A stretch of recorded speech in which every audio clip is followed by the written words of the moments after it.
يمر بشير إلى محمد قاسم. محمد يحاول يمر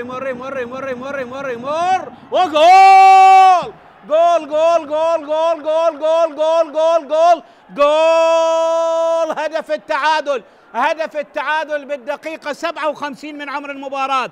محمد قاسم يسجل هدف التعادل بالدقيقة 57 بعد مجهود فردي وكرة متنقلة ما بين قدمي وقدمي بشير غوراني، بالتالي بمجهود فردي رائع يتوغل وبيساره يلعبها على يمين الحارس عبد السليم حماد. شوف شوف شوف شوف شوف شوف شوف شوف 1 2 3 ويلعبها على يمين الحارس عبد السليم حماد ويدرك التعادل لفريق النجف. 1 الميناء عن طريق علاء عبد الزهرة من ركلة جزاء بدقيقة 6، وهذا هو هدف التعادل للنجف عن طريق المتألق محمد قاسم بالدقيقة 57 من عمر المباراة. اللاعب اللي سجل في شباك نوروز ديال الحدود نفط ميسان القاسم الجوية هدفين يسجل هدف الشخص الثالث.